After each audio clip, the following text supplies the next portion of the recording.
Good evening, everyone. Welcome to California Today. I'm David Zhang. Here is a preview of some of today's top stories. Kevin McCarthy has been voted out from the Speaker role. This move is a first in U.S. history. It's X versus X in the latest federal lawsuit. An advertisement agency called X Social Media is suing Elon Musk for rebranding Twitter to X Corp. A former homeless and recovery advocate has a new approach to San Francisco's homeless and drug crisis. He is suggesting mandated treatments. House Speaker Kevin McCarthy was voted out of the job today, a first in U.S. history. The office of Speaker of the House of the United States House of Representatives is hereby declared vacant. McCarthy's rival, Representative Matt Gaetz of Florida, forced the vote on the motion to vacate. More than a handful of conservative Republican critics of the Speaker and many Democrats say he is unworthy of leadership. We got to move to the next step. We are not at the end of this process, okay? At most, we're approaching halftime. We've got to be able to assemble a governing coalition. We have to build from a place of trust. The reason Kevin McCarthy went down today is because nobody trusts Kevin McCarthy. Representative Patrick McHenry of North Carolina was named Speaker pro tem. He will serve until a new Speaker is chosen. There is no obvious successor to lead the House Republican majority. California's longest-serving U.S. Senator has died. Dianne Feinstein passed away at her home in Washington, D.C. at the age of 90. What was her influence on U.S.-China relations? NTD's Sam Wen has the report. Dianne Feinstein made headlines back in 2018 when reports surfaced that she had a Chinese spy on her staff for 2 decades. FBI agents showed up at Feinstein's office in D.C. and revealed her staffer was under investigation for possibly spying for China. Despite the staffer's sensitive position, the former Bay Area senator concluded he hadn't leaked anything. No charges were filed against him. Beyond that, Feinstein had pushed the Senate to approve most favored nation status for China. The status essentially grants China favorable trade terms like low tariffs and minimal trade barriers. Back in 1994, the U.S. Senate debated whether to withdraw the status from China because of Beijing's human rights abuses. But at the time, Feinstein argued that punitive measures would only inflame Beijing's insecurities. Feinstein also had close personal ties with China. As mayor of San Francisco a long time ago, I had the honor of establishing a sister city relationship with Shanghai. Feinstein first visited Shanghai shortly after the U.S. and China opened diplomatic ties and established a sister city relationship with Shanghai, China's leading industrial city, and San Francisco. She also struck up a friendship with then Chinese Communist Party head Jiang Zemin and described him as a good friend, but Jiang himself has been accused of human rights violations, mostly for launching a persecution campaign against those who practice a spiritual meditation system called Falun Gong in China. When the COVID-19 pandemic hit, Feinstein defended Beijing, calling it a mistake in 2020 to allow American citizens to sue Beijing over virus damage. And as a country growing into a respectable nation among other nations, and I deeply believe that. I've been to China a number of times. USA Today listed Feinstein as the 6th richest member of Congress. X Corp, or Twitter, is getting sued by a legal marketing company with a similar name. The marketing company claims brand infringement and confusion. X Social Media is suing X Corp, formerly known as Twitter. The Florida-based company sued Elon Musk's company in federal court in Florida on Monday. They claim Musk's new name for Twitter infringes on their trademark by incorporating the letter X. Musk began the rebranding back in July, which has caused some consumer confusion. The case appears to be the first of what could be numerous trademark disputes with Musk's company over the letter X, which is commonly used in tech branding. X is included in hundreds of federal trademarks owned by companies including Microsoft and Meta platforms. X Corp applied for its own U.S. trademarks covering the letter last month. According to its website, X Social Media is an ad agency focused on mass tort litigation. The lawsuit said the agency has used the X Social Media name since 2016 and owns a federal trademark covering it. It has invested more than $400 million in Facebook advertising to reach potential clients. The company said Twitter's rebrand has already confused customers and caused it to lose revenue. X social media asked the court to force Musk's company to stop using the X name and requested an unspecified amount of money damages. Open drug use and addiction struggles lurk among some of America's landmark cities. One formerly homeless man and recovery advocate believes that mandated treatment will help the crisis in San Francisco and beyond. Tom Wolfe sits down with Epoch Times' Steve Espas. Homelessness in San Francisco.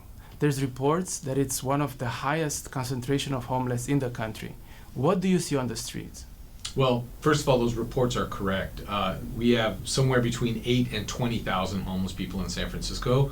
When you count all the people living in RVs and in their cars, etc., it's somewhere between 8 and 20,000. Law enforcement presented 303 cases. This is according to a Chronicle article. 303 cases of drug users who were pointed out to a treatment program, yet only 9 of them accepted the treatment. Why is that? Addiction is an imperfect disease. Recovery is an imperfect way to treat that disease. If the individuals happens to also be struggling with drug addiction, which it turns out about 90% of the time they are, they need to be referred to drug court and mandated into treatment as a way to give them an opportunity to avoid going to jail and being held accountable. If I was that guy and I got arrested, right, and I knew I was only going to be in jail for about 2 days, and I was addicted to fentanyl, and I knew that I could go back out to the street, I could get fentanyl for $5. All I have to do is go to Walgreens and steal some makeup and then go and sell it on the street to make enough money to buy my fentanyl, right? And if I just kind of lay low, probably no one's going to mess with me. Why would I stop? Why? And if you know also that at the end of the month you're going to get a check, or you're going to get your general assistance relief money, so then you'll have $687 that you can use to buy drugs. I think you bring up a very good point that I haven't heard a lot before, and that is mandating drug treatment. Can you talk more about it? What would it take? Well, first it would require just a general change in ideology in the direction that we're trying to take in San Francisco. There's a large belief among among harm reduction organizations and some of the more radical harm reduction folks out across the country and really the world that mandated treatment doesn't work. Think of it like this. If you have 8,000 or 20,000 homeless people on the street and you have 1,000 drug dealers serving them fentanyl for $5, right? And they become addicted and then they become so desperate that they're willing to resort to crime. We can do one of two things, right? We can either remove all the drug dealers, and if you do that, probably 80% of the problem San Francisco experiences goes away, right? Or we can not remove the drug dealers and usher as many people as we can into treatment. The reality is that we probably need to do both things. Tom, thank you so much for your time. Really appreciate your being here. Mystery, art, and a heist in the heart of Los Angeles. An arrest has been made in the theft of the $1.5 million Buddha statue. NTD's Stephanie Sikal reports. A man in Los Angeles was arrested in connection with the theft of a valuable of $1.5 million Buddha statue. This incident took place at this gallery behind me. The statue was found in a truck on Saturday, and the 44-year-old suspect, Justin Livick, was taken into custody on suspicion of possessing stolen property. However, he has since been released. It's unclear whether Livick stole the statue or acquired it from someone else, and the investigation is ongoing with no further details revealed as of Monday. The stolen Buddha statue, which holds significant historical value, was taken from the Barakat Gallery in Beverly Grove on September 18. Paul Henderson has worked at this gallery for 12 years and has never experienced anything like it. He told us what happened and how it was found. It came back after the news had shown, the television news had shown a couple broadcasts. The very next day, we received multiple phone calls and anonymous tips. And the first had actually shown it being online. It was being offered again for resale locally. So we knew it was somewhere around here.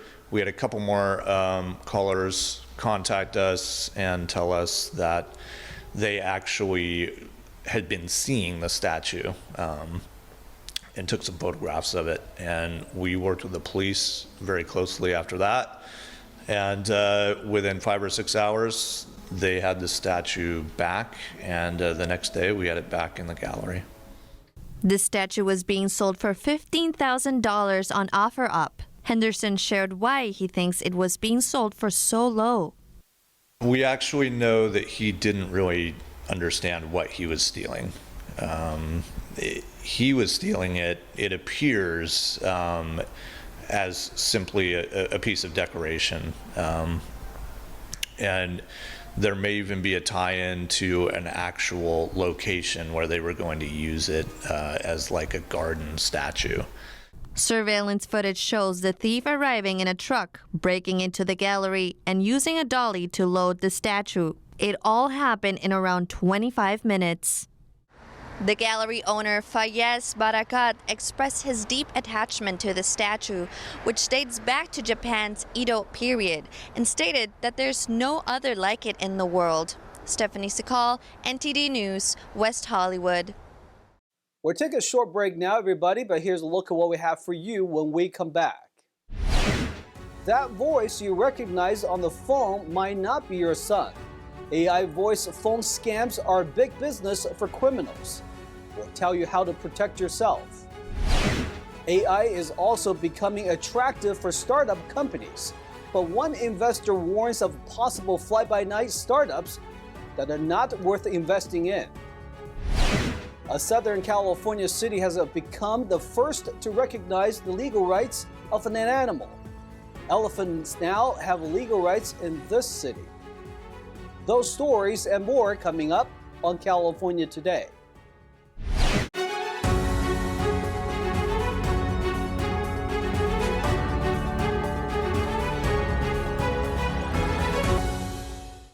Welcome back to California Today. I'm your host, David Zhang. That voice calling you may not really be your son. AI voice phone scams bringing big bucks for criminals who easily clone the voices of children and trick family members into giving them money. NTD's Emma Shi tells us how to protect ourselves.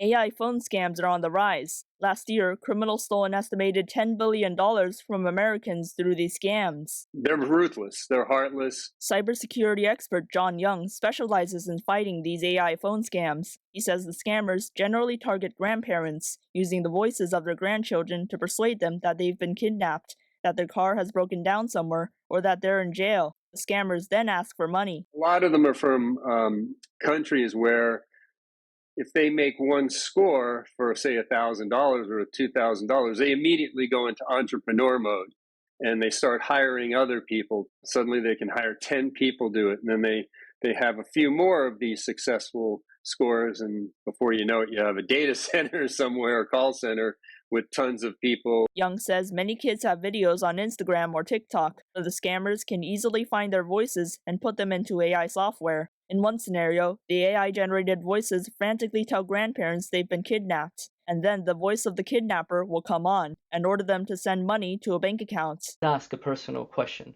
Ask, hey, where did we go on vacation last time? What was your childhood nickname? And if that is not what you're expecting, then this is most likely fraud. AI expert Martin Rand says this is one way to confirm whether that voice is real, if you can get the question in before the supposed kidnapper butts in. Another way is to plan in advance. My favorite thing is to have a security word. So one of the security words we used a few years ago was carrot. So if any of my kids were calling, and we felt like there was something off, we would just ask them what their security word. Tech entrepreneur Dan Martell says people should also trust their gut. If the person on the other end doesn't seem real, they probably aren't. Emma Shi, NTD News. Artificial intelligence, or AI, has been a buzzword in the last few months. A seasoned venture capital investor wants the public to be aware of some fly-by-night startups that pretend to be AI native and inform you on how to spot them. Here's my conversation with Adam Struck, founder of Struck Capital. Adam, thank you for joining us. So you are a seasoned investor and you have personally bought and sold many businesses, and you are here to warn investors of those fly-by-night companies that are pretending to be AI native. Can you tell us what you mean by that? Yeah, hey David, thanks for having me. Pleasure to meet you.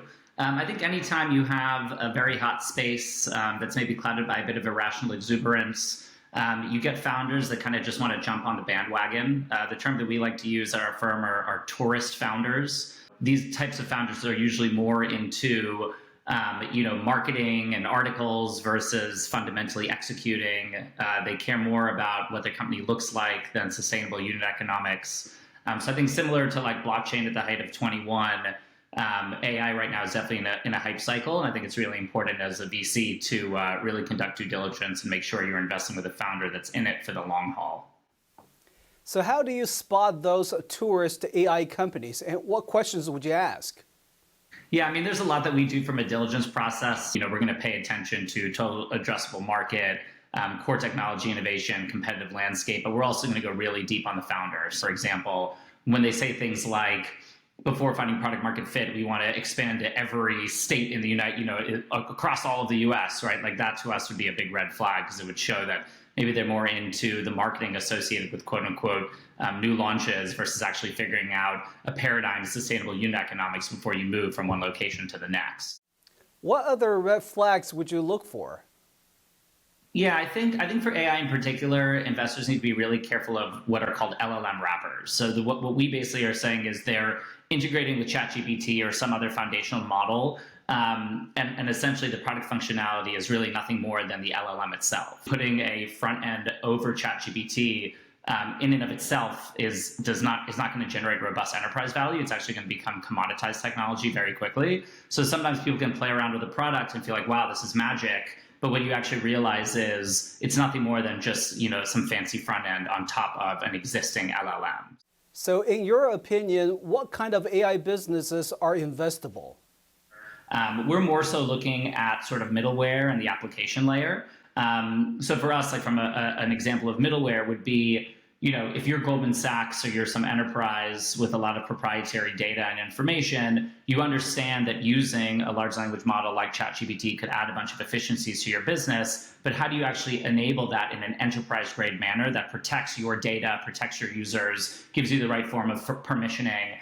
So we're very interested right now in middleware solutions that make it easier to integrate this incredible revolutionary technology into the enterprise. And we're looking at sort of picks and shovels that make it easier for people to really participate in the revolutionary core technology innovation that is artificial intelligence versus, trying to, invest in a startup that's like, going head to head with Meta or OpenAI. We think that's going to be a very difficult hill to climb. Thank you so much, Adam Struck, founder of the Struck Capital. For the first time in history, a U.S. city has recognized the inherent rights of an animal. Elephants in Ojai, Southern California have been granted the right to bodily liberty. NTD's Jason Blair has more. Making national legal history, Ojai, California passed an ordinance last week that recognizes the legal rights of an animal. And so I want to thank deeply my colleagues for supporting this and never wavering. Ojai Valley was once home to the world's only roller skating elephant, Tara, who was held in captivity in the area. Tara's story helped spur the legislation. The ordinance passed 4-1, and it's now illegal in the city to restrict elephants from their right to bodily liberty. There really is a paradigm shift happening whereby people are recognizing that animals are not rightless things, but they should be given some rights in order to protect them from human-caused harm and to aid in the conservation of the species. The Non-Human Rights Project worked with Ojai officials on the ordinance. Fern says it's the first legislation the organization has worked on and passed. Essentially what that means is that they are free from any extraneous control by any person. They cannot be confined by any person. Fern says the association has been focusing on elephants due to the decades of scientific and observational studies on the world's largest land mammals. So we know a lot about their cognitive complexity, their emotional needs. And that's not to say other species are not deserving of rights, but we have focused our advocacy to species who have been scientifically proven to be self-aware and autonomous. Fern says since the legislation has passed, they've been contacted by both residents and officials who are excited at the possibility of bringing similar laws to their areas. Reporting in California, Jason Blair, NTD News. That's all we've got for you tonight. We would like you to join us again on California Today every weekday at 8 p.m. Make sure to check out our broadcasts at ntd.com/California-today. You can also find all of our top latest clips there, ready to share with friends and family. Send us a message on Facebook, Twitter, Instagram, Ganjin World, or through our email, california.today@ntd.com. I'm David Zhang. Have a wonderful evening.